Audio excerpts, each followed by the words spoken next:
Shalom Bapak Ibu Saudara, mari kita akan membaca sama-sama di dalam 2 Korintus 4 ayat yang ke-18. Sebab kami tidak memperhatikan yang kelihatan, melainkan yang tak kelihatan, karena yang kelihatan adalah sementara, sedangkan yang tak kelihatan adalah kekal. Nah Bapak Ibu Saudara, burung Raja Wali memiliki kebiasaan membuat sarang di bukit yang tinggi. Nah, ia diam dan bersarang di bukit batu, di puncak bukit batu, dan di gunung yang sulit didatangi. Seperti yang dituliskan di dalam Ayub pasal 39 ayat 31. Tapi sementara burung-burung lain itu kebanyakan membuat sarangnya di dahan pohon.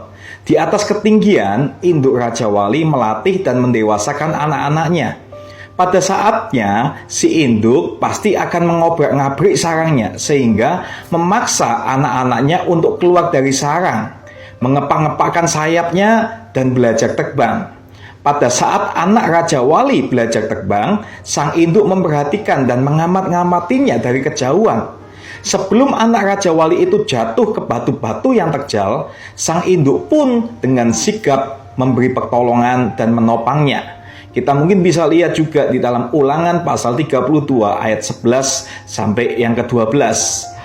Nah, ada kalanya Tuhan izinkan kita mengalami ujian dan tantangan hidup yang berat untuk melatih otot-otot iman kita dan membuat kita semakin dewasa. Setiap kita yang telah belajar mengembangkan sayap rohani dengan benar akan mampu untuk terbang tinggi, siap menghadapi badai apapun, dan pasti akan tampil sebagai pemenang. Tanpa adanya ujian atau badai, bagaimana kita bisa dikatakan sebagai pribadi yang berkualitas dan tahan uji? Yakobus berkata, sebab kamu tahu bahwa ujian terhadap imanmu itu menghasilkan ketekunan. Di dalam Yakobus pasal 1 ayat 3. Nah, selain itu Bapak Ibu Saudara, Raja Wali memiliki mata atau pandangan yang sangat tajam. Ia mampu memandang dari jarak yang cukup jauh, bahkan dari atas ketinggian kurang lebih 3 mil atau 4,8 km dari permukaan bumi atau permukaan laut. Ia masih dapat menangkap sinyal gerakan dari binatang buruannya.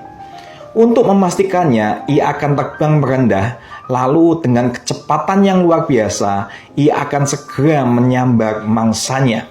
Dari burung Raja Wali ini kita mau belajar, Tuhan pun mau setiap kita itu memiliki mata rohani yang tajam, yang dapat melihat jauh ke depan, melihat janji-janjinya dan rencananya, serta dapat memandang segala sesuatu sebagaimana Tuhan memandang. Jangan sampai kita hanya fokus terhadap perkara-perkara yang lahiriah saja. Tapi ayo mari kita arahkan pandangan kita itu hanya kepada Kristus Yesus. Karena bagi Dialah yang dapat melakukan jauh lebih banyak daripada yang kita doakan atau pikirkan. Seperti yang ternyata dari kuasa yang bekerja di dalam kita. Efesus pasal 3 ayat 20. Tetapi mari saat ini Bapak Ibu Saudara, kita harus kuat dalam segala keadaan karena Tuhan itu penopang dan sumber kekuatan kita. Terima kasih, Tuhan Yesus memberkati.